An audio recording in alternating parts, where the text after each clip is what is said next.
What do Barry White, Irma Bombeck, James Avery, Natalie Cole, Fife Dog from A Tribe Called Quest, Doug Banks, Prince B from PM Dawn, and Edwin Hawkins have in common? They all passed away from kidney disease. Selena Gomez, Tracy Morgan, Freeway, George Lopez, Nick Cannon, Sarah Hyland, Alonzo Mourning, Tina Turner, and Stevie Wonder are just some of the names of kidney disease survivors you may recognize. My husband, Raymond Scott, is also a survivor. 1 in 9, do you know? No, this is not me dancing with my husband. Raymond and I have been performing a much more challenging dance together to keep him alive the last 22 years since his kidneys failed and he crashed into dialysis at the age of 29. Let us take you back 18 years before Dancing with the Stars Arizona to where our dance began. February 20th, 1998, fell on a Friday. Raymond and I had only been dating for 3 months, and we had plans that night to go to dinner and a movie. But first, I had to go to urgent care for a bad cough.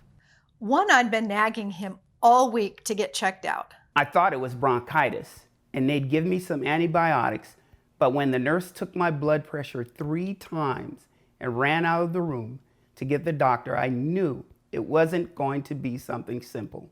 When the doctor came in, he told me that my blood pressure was 270 over 190, and they'd called an ambulance to take me to the hospital. He asked if I had any chest pain, that I could have had a heart attack, asked if I had a headache, that I could have had a stroke. Nope, just that cough. By the time I got to the hospital, my pressure was up to 300 over 200. And after some tests, the ER doctor came in and told me that my kidneys had failed and I needed surgery to insert a catheter to start dialysis that day. Everything he said after that was a blur, and I kept thinking, what the hell is dialysis and how long do I have to live? We're not giving up, we gon' win. We are warriors, champions. We not giving up, we gon' win. We are warriors, champions. 1 in 9, do you know? 1 in 9, do you know? 1 in 9, do you know?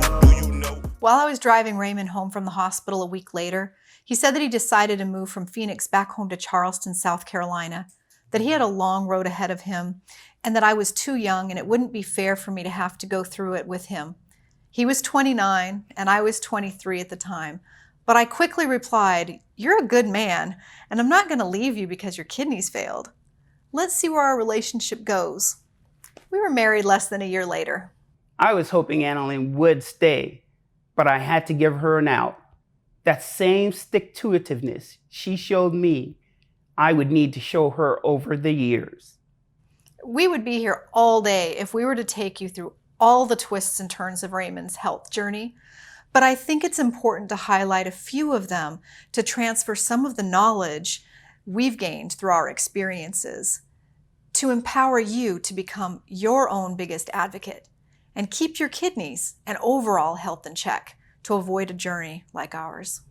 Rome's kidney lasted for 5 years, a sacrifice and blessing that gave me 5 years of life and freedom from dialysis, and more stamina and energy for the first 2 years of my son's life. I'm forever grateful for his gift.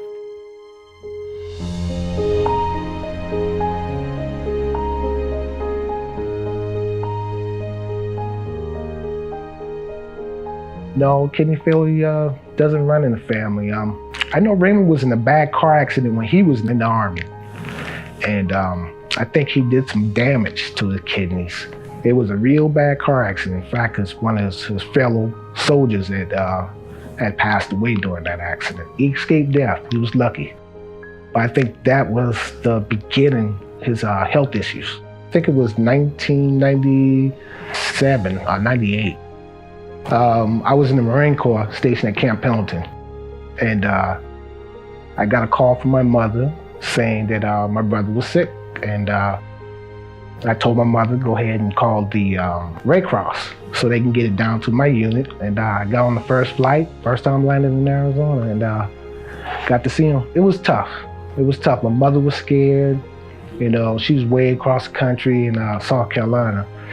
But she was glad that I was able to come and see him. Some years went by, he got real sick, and he needed a kidney transplant.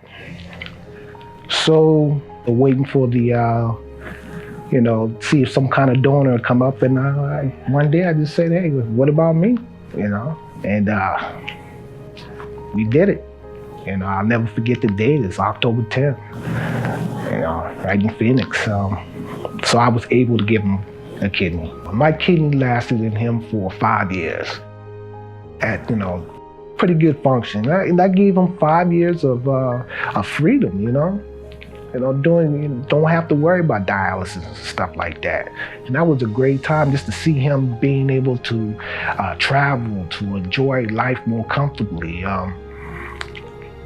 So what I would say to anybody who would have a chance to give to a family member or something like that, especially a family member, give. It's not a hard sacrifice. It's not. A few days of discomfort, it's worth it. It's well worth it. Like I gave him a kidney. My health is fine. I live a normal life. I've already had kids after. I'm a family man as well. No complications at all. So giving a kidney, it doesn't limit you to nothing. I mean, you can do pretty much anything. It's a normal life, I'm gonna tell you, I'm proud of my brother. I'm happy that, he took a big command in his life and living for his family. He's awesome, man. He's taking care of himself and doing what he has to do as a husband and a father, and as a brother as well. With the exception of 5 years of freedom with Rome's kidney, I've been on nearly all the dialysis modalities since my kidneys failed. Being on dialysis can be very tiring and taxing on the body, but thankfully, I was able to start doing hemodialysis from home 8 years ago. Analyn helps me to administer my treatment 5 days a week, which is so much better for my heart and gives me more energy than going in-center just 3 days a week. This modality has given me a new lease on life and gave me the stamina to prepare and perform my dance routine at Dancing with the Stars, Arizona. Speaking of which, we should share what brought you to that stage. In 2015, my nephrologist invited us to attend the National Kidney Foundation's Dancing with the Stars Gala. It was a black tie affair, and the dance performers were well choreographed and entertaining. I remember leaning over and pointing to one of the dancers and saying, that could be you next year. Yes, and all I could think about was that look on your face and that I would be dancing in next year. In that split second, it hit me and I said, why not you? And before the night was over, I shared the idea with Dr. Roby, who was one of the Celebrity Star dancers the year before. And she caught the vision and was excited about how inspiring that would be to other dialysis patients. And that set everything in motion. We not giving up. We gon' win. We are warriors. In those 17 years leading up to being invited to Dancing with the Stars, we didn't have any interaction with the Kidney Foundation or any kidney awareness or support groups at all. Despite our own experiences, it wasn't until we became aware of and involved with the Kidney Foundation that our eyes were opened to the staggering statistics surrounding kidney disease. Ones I felt were completely unacceptable. That became the catalyst for us to create 1 in 9. 1 in 9, 1 in 9, do you know, 1 in 9, 1 in 9, do you know, 1 in 9. I'll never forget what one of the nephrologists shared next.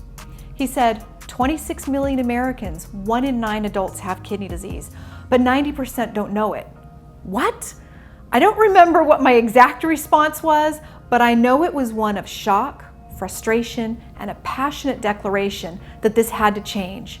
He continued to share there are 5 stages of kidney disease. Stages 1 through 3 you can slow down or possibly reverse, but stage 4 is usually not reversible, and stage 5 is kidney failure, and dialysis or transplant is needed for survival. He then used his hand to mimic a graph saying, here's stage 1, here's stage 2, stage 3, stage 4, stage 5. He then asked me, Do you know what happens to most people between stages 3 and 5? They die. If they make it to dialysis, they are a survivor. Now that may not be very scientific, but I'll tell you what, my mind was blown. That was one of the biggest paradigm shifts I have ever had. My mind started racing. Raymond was even more of a survivor than I thought. Raymond was part of that 90% that didn't know. How many people die of a heart attack or stroke, never knowing that they had stage 3, 4, or 5 kidney disease? Raymond could have easily fallen into that group. Why am I just now learning that there are 5 stages of kidney disease 17 years after Raymond's kidneys failed? How many people could have been saved if they only had a greater awareness, and more could be done from a prevention standpoint? How many more people will die if a change is not made? It is time. The status quo must change. From day one, I've had a vision to save millions of lives and have been very intentional to center 1 in 9's efforts around 3 key pillars: awareness, prevention, and regenerative medicine in order to change the trajectory of kidney disease. So when we think about the impact that kidney disease is making nationally, internationally, it's really focused on the contributors to kidney disease. Certainly, again, there's genetic reasons, there's inherent reasons why the kidneys don't work. But when we look at the bigger impact that we can make, we have to look at the other disease processes. So when we talk about 1 in 9, we're including all those other things that add to kidney disease. And since kidney disease and heart disease and diabetes almost create what's called a triple threat, we're really talking about identifying those disease states too, and those problems in patients too. Now, in the long run, when you think about what could change the trajectory of kidney disease, it's really what could change the trajectory of obesity, of diabetes, of high blood pressure, of smoking. These things can add to the impact of kidney disease and kidney awareness.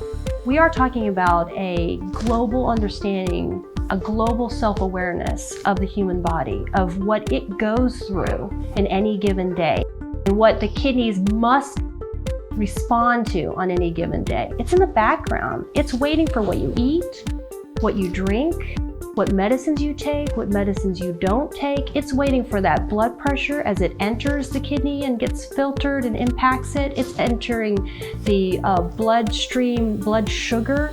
These things are going to affect the kidney's function and filtration. Patients ask all the time, and rightfully so, why? Why is high blood pressure something that's going to hurt my kidneys? Think about it. Very simply, high pressure going through a system of filtration eventually is going to wear out those filters. It's going to scar them, and then now it can't perform its job. Why? Why does high blood sugar cause damage to my kidneys? Your kidneys are a huge bag of blood vessels. Those blood vessels are on constant exposure to the contents of your blood. And if the contents of your blood contain high sugar, eventually those blood vessels are going to be damaged and scar. And diabetes is a systemic problem. It's going to affect blood vessels everywhere. This is why people end up having eye problems and nerve damage and heart disease and strokes and amputations. But in your kidneys, those blood vessels are affected too. So now you got decreased filtration.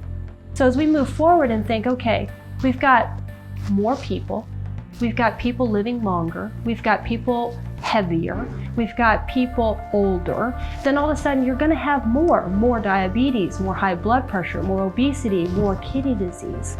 So back it on up. Live healthier to begin with, and will actually improve the outcome for kidney disease tremendously. You won't have the backlash. There's no outcome to the kidney because, well, you didn't have obesity, you didn't have diabetes, you didn't have high blood pressure. And if you did, you controlled it. And if you controlled it and eventually it still just affected the kidney, you had potentially new technologies and new plans for how to manage that.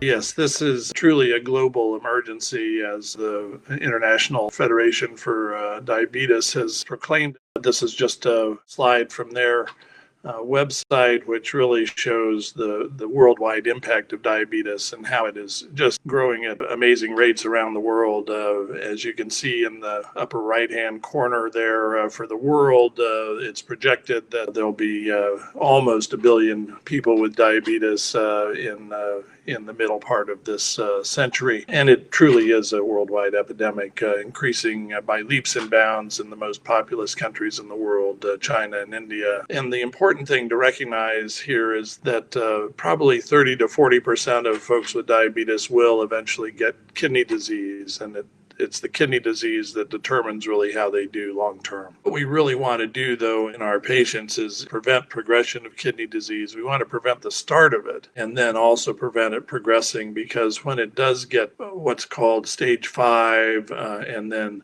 end stage renal disease, that's the ESRD here, or end-stage kidney disease, which is probably a better term for it so that everybody knows we're talking about the kidneys. Once you get to end-stage kidney disease, the mortality and survival statistics are really grim. This is comparing all the different classes of patients from any type of kidney disease who end up with total kidney failure, and then whether they're treated with either a kidney transplant, which gives a better long-term prognosis, or dialysis. Those patients are in the red bars there, as you see. And what we're comparing it to are all the major cancers that people know about. The red bars that are near the right are the transplant patients. They do better than many folks with cancer, but not a lot of them that you're familiar with. But if you're a patient who has end-stage kidney disease and are on dialysis, on average, your life expectancy is worse than almost anyone with metastatic cancer. And that's really a shocking statistic. Now, fortunately, there are many people that beat those odds, but when you look at the averages, that's the grim statistic that we're trying to fight against. So prevention is so critical. It really is. And this slide is so eye-opening to me, and it just has me thinking, because I'm talking to a lot of people on a daily basis that are, finding out that they have end-stage kidney disease. And this is the case with my husband. 90% of the people with kidney disease don't know that they have it. Incredible. That was my husband Raymond 22 years ago when he crashed into dialysis, not knowing that he had kidney disease, yet it was in his records. And I'm seeing that so often that I'm talking to people that are finding out sometimes at stage 3. And again, if there's 5 stages of kidney disease, stage 5, like you're mentioning, is that end stage where kidney failure, you need to have either a transplant or go on dialysis. But if people can recognize it in stages 1 through 3, 1 through 4 even, they can slow down the progression. They can reverse the progression. We've seen that firsthand with people. But they're finding out about it maybe at stage 3 or stage 4, and they're shocked. And so often they can go back, and there's clues in their medical history. There's clues there that weren't maybe alerted to them, or maybe it wasn't. Again, I'm not the one in the doctor's office with them, right? But so often they're saying, we had no idea that this was affecting our kidneys. So I think when I see that chart and it talks about the different cancers, imagine the public's response if it was just normal for someone to pop up and figure out that they're being diagnosed stage 4, any type of cancer, yet there were clues. It was in their record at stage 1, at stage 2, at stage 3. There would be an uproar. But with kidney disease, unfortunately, that is more the norm than, this just fell through the cracks that people are finding out at those later stages. And so another reason why I think this conversation is so important, so that we can help people not get into those bar graphs, right? Not be one of those statistics with end-stage renal disease. Are you seeing that too, Dr. Brocious, on your end, that many people are finding out late in the game? It's all the time. You've really hit the nail on the head, Analyn. I think we see so many patients coming to us who have no clue that they've had any kidney disease, and yet when you look back in the record, there have been indications of it for many years often now. And I would like to say that awareness is increasing, but I'm not really sure that it has. When we look at the statistics, these broad studies that look at awareness of end-stage kidney disease and any kidney disease at all, the awareness remains remarkably low. So unless you're at stage 4, Less than 20% of people know they have kidney disease. If I may jump in, the question is popping up in my head, then whose responsibility is it to share with the patient those numbers and what those numbers mean? Because as an individual, as a patient going in to see a physician, we're depending on that physician to analyze us, test us, go through, whatever the protocol is, and then come back with a thorough report to let us know what's going on with our bodies, because we're not the medical students. They know the information. So then the question becomes, whose responsibility is it to make sure that the patient is thoroughly informed so that they know how to move forward? Exactly. No, I think it's clearly on us, the healthcare industry here, if you will. We don't do as good a job screening to begin with. We don't do the tests that we need to screen for kidney disease as frequently as they should be, because as Analyn's group is called, it's 1 in 9. So we're talking about over 10% of the population that has evidence of kidney disease. The good news is that most of folks that have kidney disease, they won't have progressive kidney disease. So that's the good news. The problem is that many will have progressive kidney disease, and we need to screen better, look for everybody who does have kidney disease. And then the medical profession does have to have take a little bit more responsibility, I think, for recognizing this. It's just like it's hard to get to have patients be aware when they actually have been told they have kidney disease, but it's equally been a problem, and perhaps more so that the medical profession hasn't been as sensitive to changes in kidney function and in other markers, and maybe hasn't looked for them as often as they should. And so I think, to your question, we need to do a better job. We need to get provider awareness get to be much higher than it is now, and then that will help the patients be aware. But I think, just with everything, I have to say, in the way that medicine is practiced in this country with these busy, 10, 15-minute visits, we need to empower patients and their advocates to ask about their kidneys and say, hey, I want to know what my kidney function is. Can you tell me? I know that I'm at more risk because I have a family member, or I'm in a certain ethnic or racial group that has a little higher incidence of kidney disease. I want to know how I'm doing. As a matter of fact, my mother, when we first found out she had diabetes, I remember us all being at the hospital, we're crying and all upset, because she'd never been sick. She'd never been sick before. And so she's diagnosed with diabetes, and we spend years chasing the diabetes, never looking at her kidneys, never once. It's, okay, where's your blood sugar? Okay, this is how much insulin. Even my nieces and nephews, her grandkids, were learning how do we give grandmother insulin? I know how to do it. I'm not afraid, and we spent years doing that, but she never mentioned anything about her kidneys, ever. So, my mother was living with me when she passed away. I went and got her from Chicago. And in the end, when they start talking about the kidneys, I'm thinking, did this suddenly happen? Like, what do you mean her kidneys have failed? And at that point, they're basically saying to us, there's nothing else we can do. And I'm saying to myself, when did the kidneys come into play? Because I would check her blood sugar and I would text it to the family. Hey guys, we got great numbers today. No one ever said anything to me about the kidneys.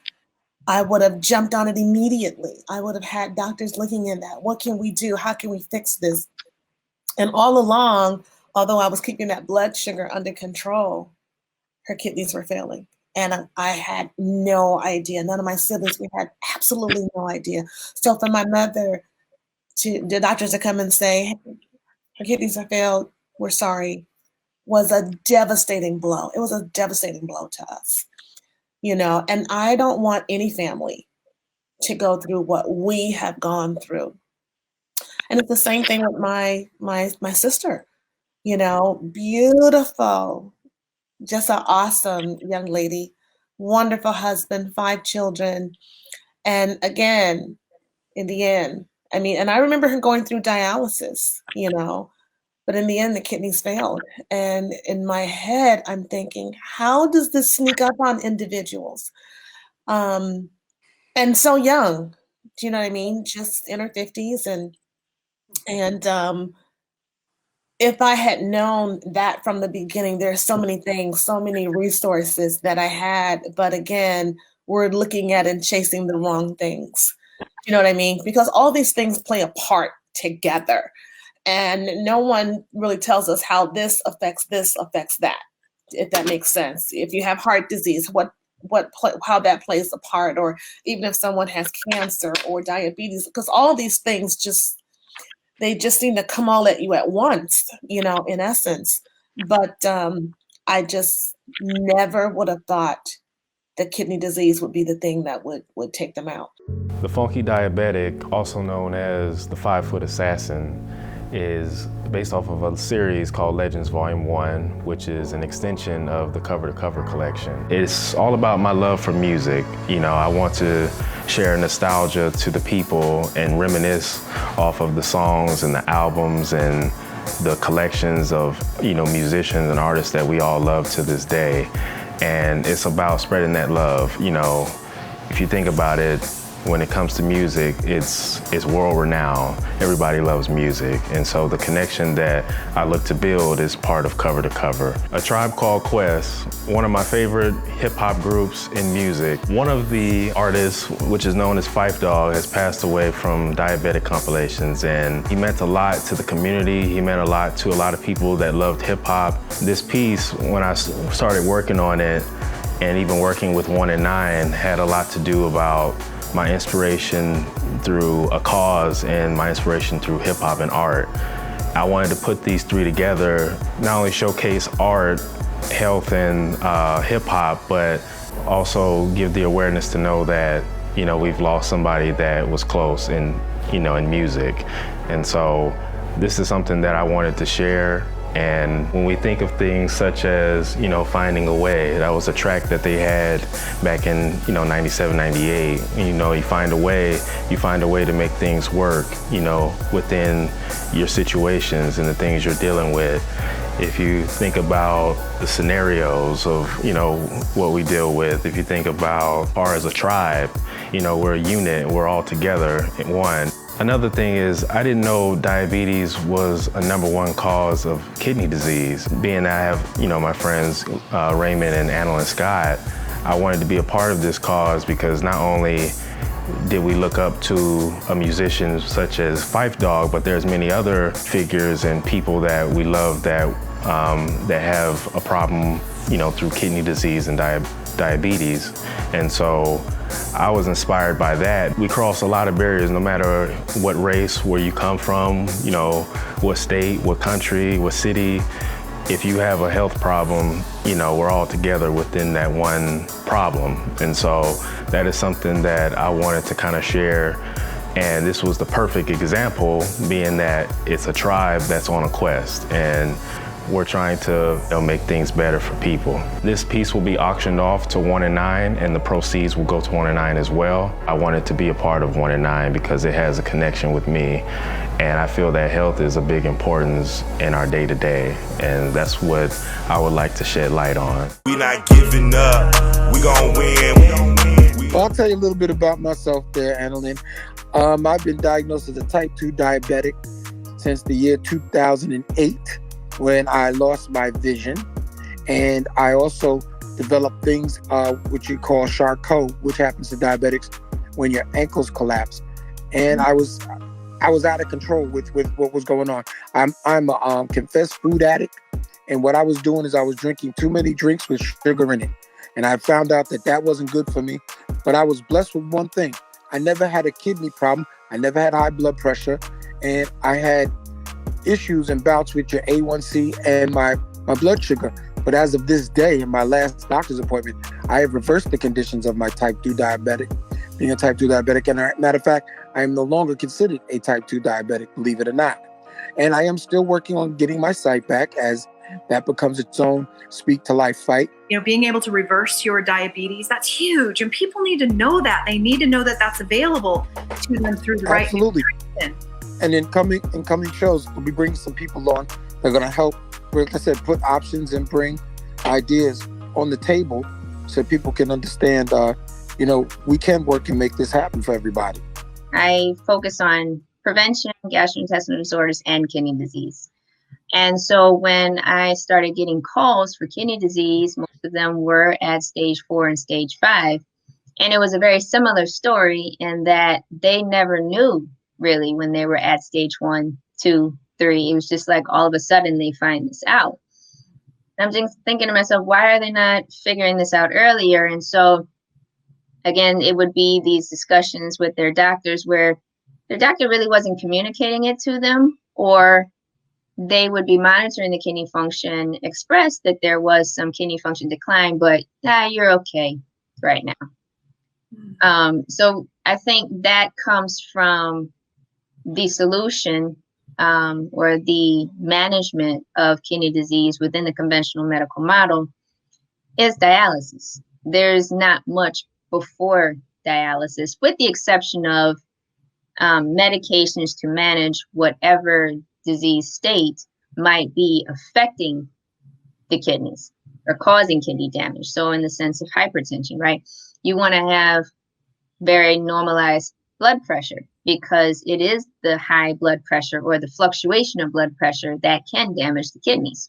So in that case, medical physicians are doing what they can to protect the kidneys from that sense, right? But if it's a situation where they're just still declining anyway, there's not that much else that can be done. And so I think this lack of communication may be stemming from the fact that there's not anything else they can offer besides dialysis. So they're just kind of like watching it until it finally gets to the point that then you tell the person, oh, you need dialysis.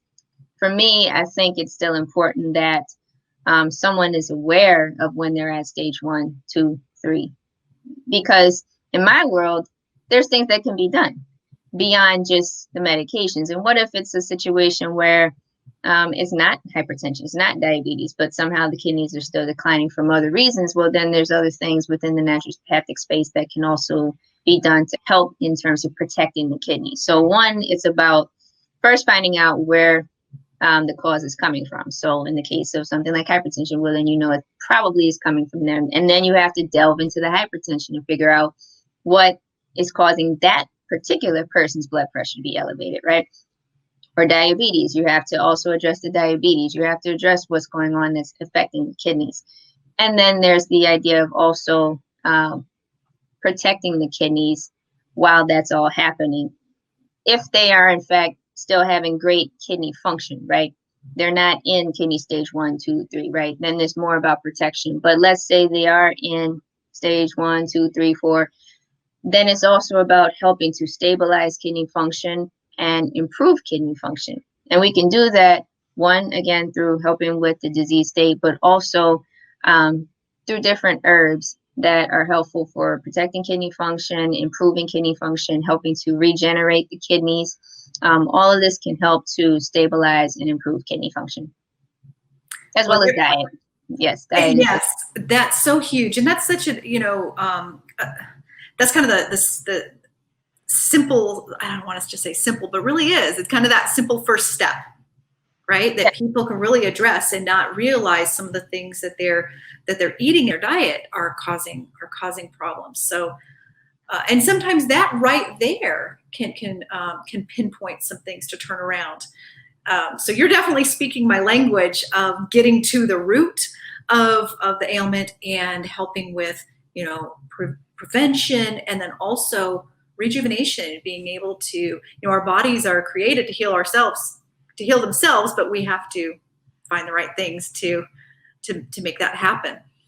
Right, and that's a big thing when it comes to the kidneys, because in conventional medicine, the kidneys are not necessarily considered a self-regenerating organ. So the liver, for instance, is an organ that can in fact regenerate itself. but the kidneys are not. And so to implement things to help the kidneys to experience regeneration, that's where natural medicine can really shine.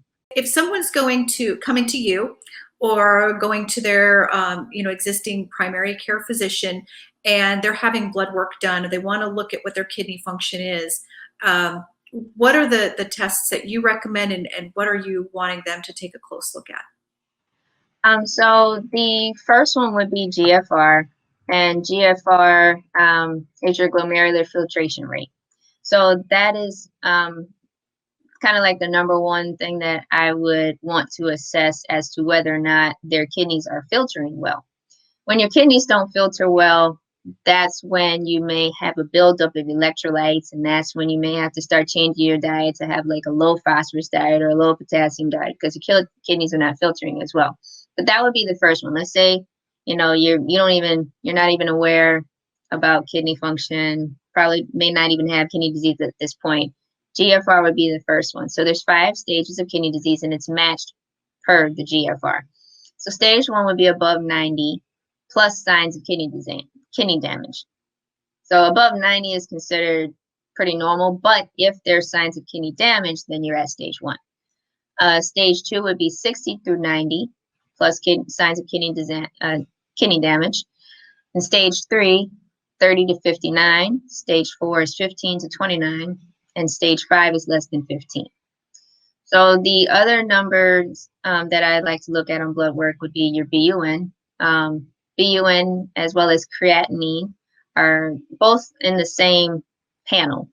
And if these are high, that could also be an indication that the kidneys are not clearing things very well. Also within the same panel, and this can all be within what's called the Comprehensive Metabolic Panel, or CMP. You also have all of the electrolytes. And so some of those might be elevated if the kidneys are not clearing well. Again, going back to potassium, which is a common one that people end up having to, abide by more of a low potassium diet if the kidneys are not clearing well. Because if you have too much potassium in the body, that could create other problems in other places of the body, such as the heart. So those are like the main ones, but of course also is the urinalysis. So with the urinalysis, you want to make sure that there's no protein leaking out through the urine, because the kidneys are supposed to be able to filter that and block large protein molecules from going into the urine. So if they're not doing that, if the kidneys are not filtering well, then you can start to see protein in the urine. Another test is the microalbumin within the urine. So if I thought that, there's no other signs of kidney disease, there's no protein in the urine, the GFR is fine, BUN and creatinine is fine, but perhaps you're at high risk. You have diabetes or you have hypertension and it's been uncontrolled for a long time. Urinary microalbumin is another one that you can start to catch minor protein particles leaking out into the urine. So that's more of an earlier sign of possible kidney damage or kidney disease. So those are like the main ones that I say to monitor through your own blood work. Don't just know the different ranges, right? And you can see it on the blood work because most blood work comes back with the reference range. And so that's how the doctor is typically able to tell if you're low or high on anything. So you can also look at that yourself and say, oh, I'm low or I'm high. Something that I had noticed just in doing some of my own blood work and some things just with my own health. Yes, I am hypersensitive to kidneys because of what we do. But I was watching my GFR and I was having some health challenges and mine was fluctuating a little bit and it went a little bit below 100, which I know 100 is really that target value. Between 100 and 110 is where you want it to be. And being somewhat young still, I'm gonna say young, I want to keep that function as healthy as possible for as long as possible. And so when I got my blood work done, I called in to get my results back, and I said, "Oh, can you tell me?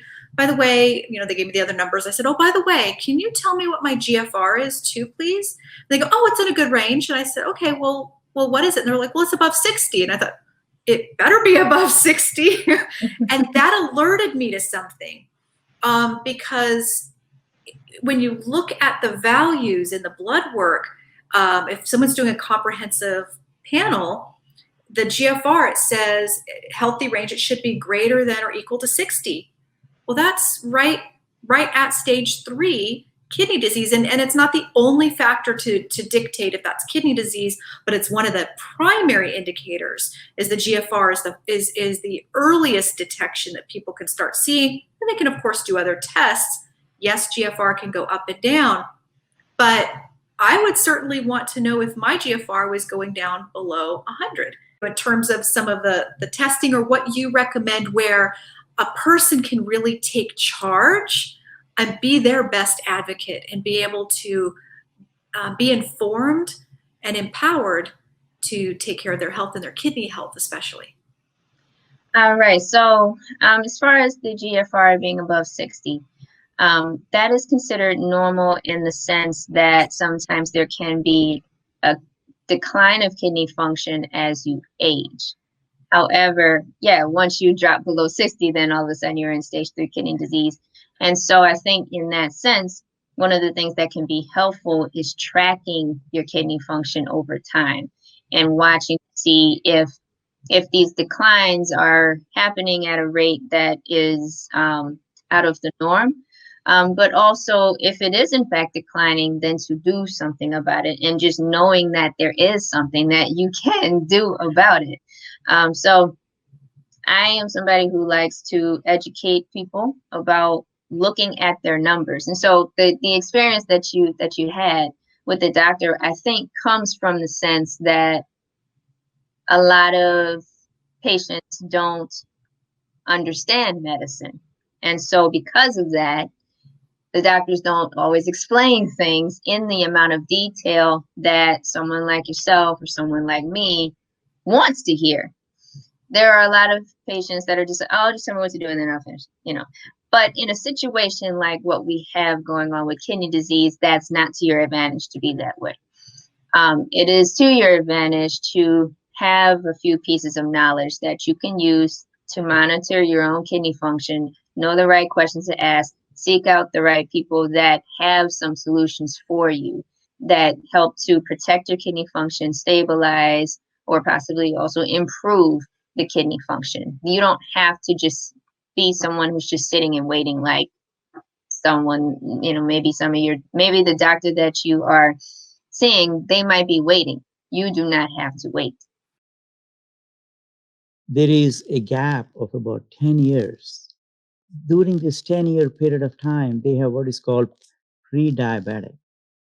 And even at this stage of pre-diabetes, they are at a higher risk of having a heart attack or kidney disease.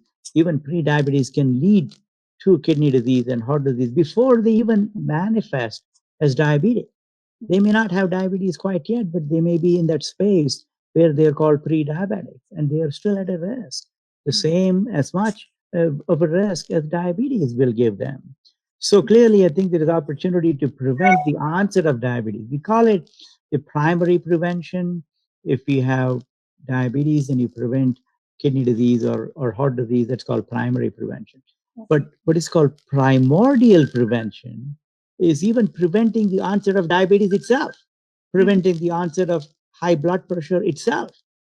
That is called primordial prevention. I think we have incredible opportunity through diet and exercise and following some incredible disciplined way of protecting ourselves from head to the toe, as we call it, the inner lining of the blood vessel is a very powerful entity. We all believed always that when somebody asks a question to a medical student and asking them, hey, what is the biggest organ in the body? And the answer spontaneously comes out and they say, skin, dark skin. But the reality is that if the inner lining of every blood vessel out there, as you see on that slide, the central portion is the blood vessel, and the inner lining is called the endothelium. And the endothelium is actually lined above the endothelium on the surface is all these little tiny hair-like particles, we call it the cilia, and that is covering every portion of the endothelium, and we call it the glycocalyx. That glycocalyx, along with this endothelium, are so intertwined together that they are now lining from head to the toe the whole body. And that, when you put them side to side, it occupies a huge area, and as much as 4 times the Earth. It can go around the Earth 4 times, and that's how big this organ is, the endothelium glycocalyx intersection. And that is the one that probably drives all the non-communicable disease, as they call it. Even patients with infection like COVID-19, it affects the endothelium. We not giving up. We gon' win. Saturday, January 30th, 2016 was a bittersweet day for our family. One that would set events in motion that would alter the course of our lives in a very unexpected way. We received the call from my mom that afternoon that my grandmother had passed away. Raymond and I moved forward with our dinner plans to celebrate our 17th wedding anniversary, reminiscing about fond memories over dinner. My great aunt, who I had not seen in years, approached me at the family luncheon in Utah following my grandmother's funeral a week later and said, "Analyn, aren't you doing something with kidneys?" I replied yes, and before I could say anything further, she said, "Come with me," walked Raymond and I over to a table, and then said, "This is my son Bob. Bob, this is your cousin Analyn." Then she walked away. All right, my only clue as to why she pulled us over to meet Bob was kidneys. So I started to explain who we were and our connection to kidney disease. "Oh, I get it," he said. "I'm Bob Long, co-founder and CEO of Microvascular Health Solutions, and we've come up with an all-natural dietary therapeutic that is helping people improve their kidney function, high blood pressure, and diabetes." I'll be honest, I didn't have much hope for it to improve Raymond's kidneys because he had been on dialysis for so long, but my interest was definitely piqued to learn more about how this might improve his high blood pressure and diabetes. As we shared more about Raymond's health, I could see Bob's interest level increasing too. He explained more about the glycocalyx and asked if he could meet with us the next day to administer a glycocheck exam, curious to see what Raymond's microvascular health score would be. I couldn't even say glycocalyx when they first told me the word. I mean, it's a tongue twister. When I got introduced to the glycocalyx, I thought, oh my gosh, it was one of those lightning bolt moments where the thought came into my mind, this could be what's wrong with me. And if this glycocalyx is real, and if it's really this protective coating throughout your whole body, maybe that's what's broken down on me and what's caused my problem. So because we had just sold a company, I had time and money on my hands, I decided to dive into it full blast. So as I started diving into it more and more, I kept reading papers by Hans Vink in the Netherlands. And at the time, he had 130 peer-reviewed published papers between him and his team.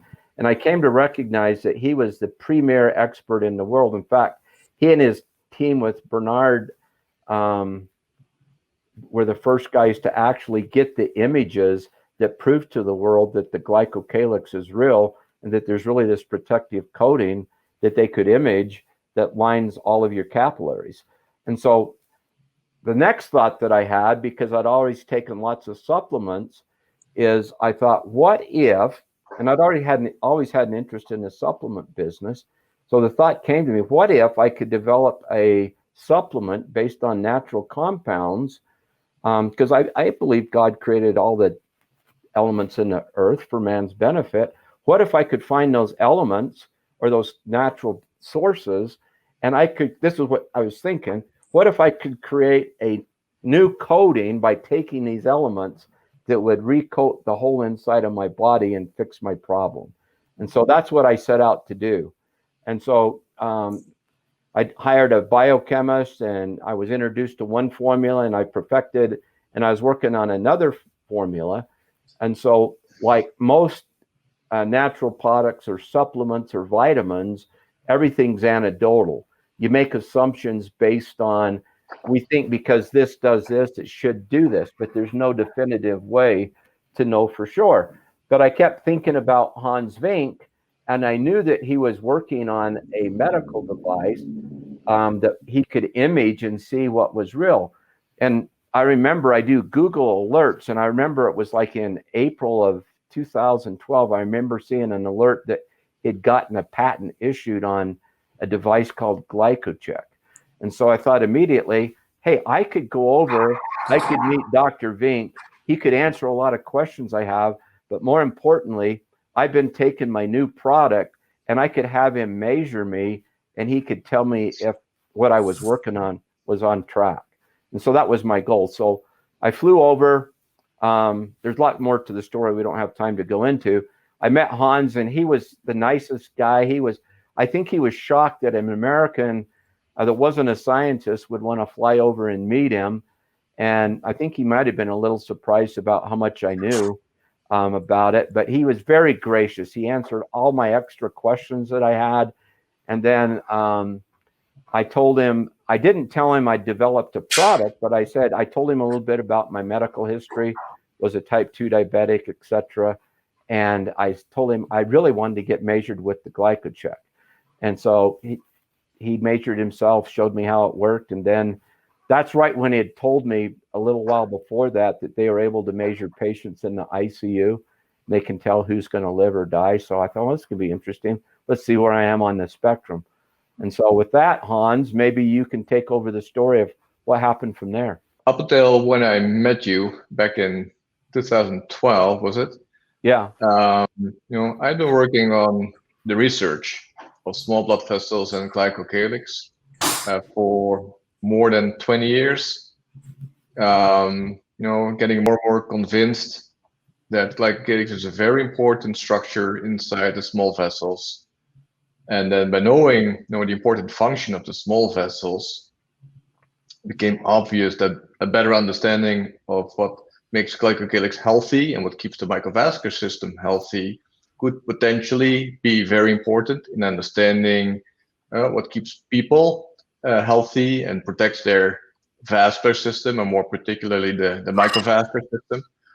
But up until I met Bob, I never thought it would be possible to make that step from a academic research lab and studying the microvessels in experimental settings, that it would be possible that someday to accurately assess microvascular health in people, and not only measure how they're doing, but also offer help in making their microvascular health better and helping them to stay in better health and prevent diseases from developing. So I did some experimental stuff before in trying to repair a damaged glycocalyx in experimental settings, but I didn't know that Bob had been working on a therapeutic based on dietary supplements that could actually be administered to humans without any pharmaceutical company or big hospitals that you need to do controlled clinical trials before you can administer those drugs into humans after spending tens of millions of dollars. So I didn't think that would happen anytime soon, and maybe not even in my lifetime. So I was quite surprised when I did measurements on Bob. I found he had a very healthy microvascular system and his glycocalyx was in very good shape. And it wasn't until after I'd done those measurements that he told me he had been working on the therapeutical treatment of glycocalyx. So that took me by surprise, and that opened up a lot of opportunities. And since then, we've been working and trying to make that even better, make the system more robust. And it's very exciting times right now that I think we are at that stage that we can actually measure very accurately per individual how they're doing, how healthy their microvascular system is, and then how they respond to taking the glycocalyx therapeutic and hopefully make a difference. We were eager for Bob to arrive to the home we were staying at in Park City the next day to perform the GlycoCheck test on Raymond. My mom, Raymond, and I were all mesmerized by the origin story, science, clinical studies, and testimonies Bob shared about the GlycoCheck and therapeutic when he sat down with us. Logically and in my gut, I knew that this was a major missing link that could help get to the root of so many medical conditions that impact kidneys. We all hovered around the laptop as Raymond placed the GlycoCheck device under his tongue and video of his capillaries appeared on the screen. I remember you were just pretty shocked that you couldn't even get a reading on him. When I put the camera in Raymond's mouth, typically I'm able to find beds of microvascular where I can see the small vessels in the capillaries and the red blood cells. And as I moved the camera in the mouth under the tongue, and we tried every possible way we could figure out to do it, and I've measured lots of people, I was frankly shocked that I couldn't see anything. And, you know, that's the first time I'd ever had that happen. And I'd measured hundreds of people up to that point in time. And so I didn't want to alarm you, but I obviously was pretty alarmed that I couldn't even see anything, which told me that he had a severe loss of his microvascular density, because I couldn't even pick anything up. And so we measured you, and then we measured your mom, and you guys measured, I could measure you fine. And so I think I explained to you about Endocalyx, a product that we had developed, and at that time it was patent pending. Since then it's been patented, and it's been involved in a lot of studies, even kidney studies that are ongoing right now. But I said, I would really recommend, if you're willing to, I'll give it to you for free, because I kind of want to find out if we can help Raymond and improve his microvascular system, so I can at least measure it. Yeah, and we're so grateful that you did that, because we know now, I mean, obviously what it's done, and it literally saved his life. After Bob left, I gazed out the window at the beautiful snowy mountains that surrounded us and felt an intense sense of gratitude. I excused myself and retreated to our guest room bathroom and wept. It was one of the most spiritual experiences of my life. I wept for my grandmother and had such an overwhelming feeling of gratitude that she had given us a gift from heaven. I just knew that it was going to have a significant impact for Raymond and others, but I never could have predicted what was about to unfold. Just a few weeks later, Raymond performed at the Dancing with the Stars Arizona Gala. The 6 months of dance practice helped him get in great physical shape. Following his performance at the gala, Raymond's dance shoes were set aside and he went back to his normal exercise routine.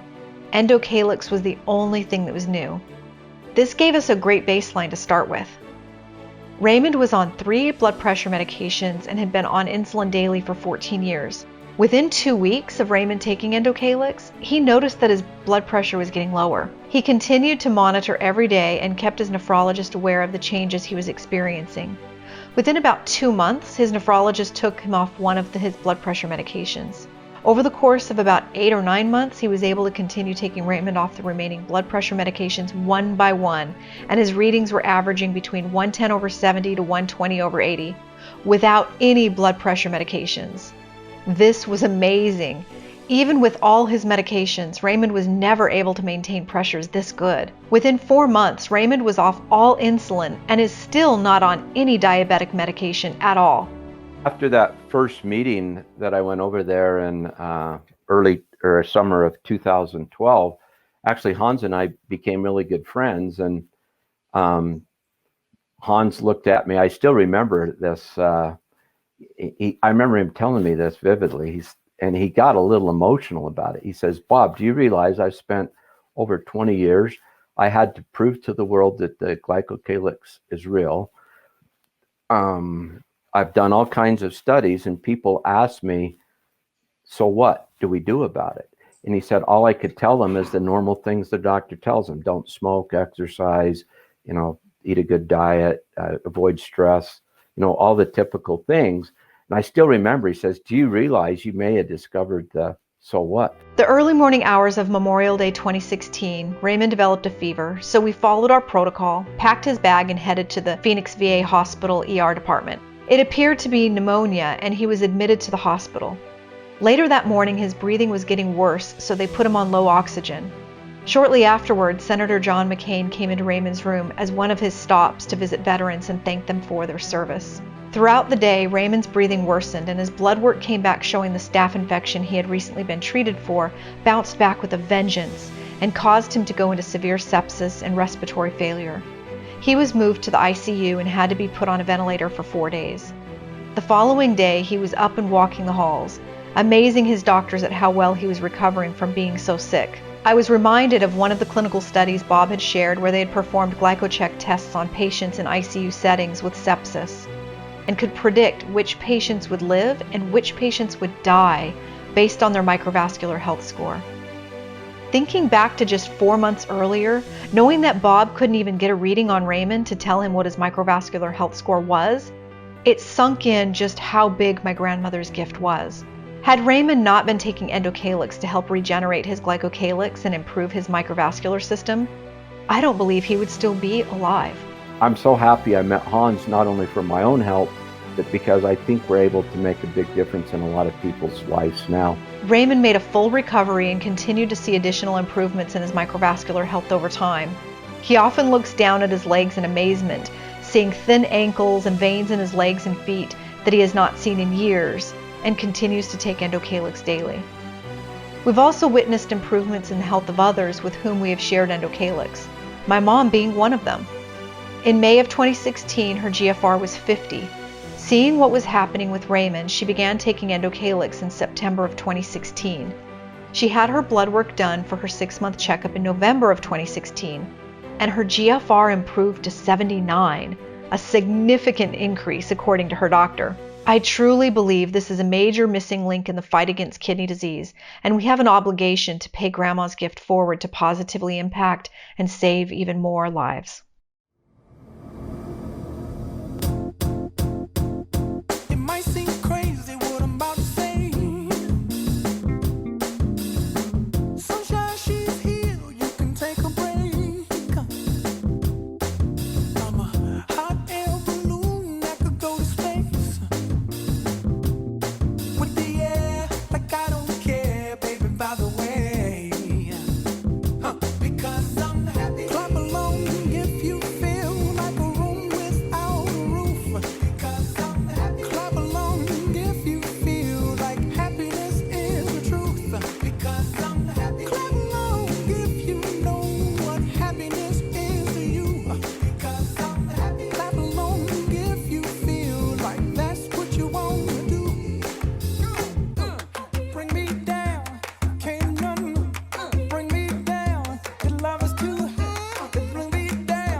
My faith and my family have made the most significant difference in my longevity and quality of life as a dialysis patient. I can remember asking God, why me? The answer that I received was, I have given you a wife that will be supportive, understanding, loving, and devoted, and a bulldog when it comes to your care. I have given you a family that will also do anything to support you in your care. I have surrounded you with people who will love you and pray for you at each turn. So don't ask me ever again, why me? I have never asked why me ever again.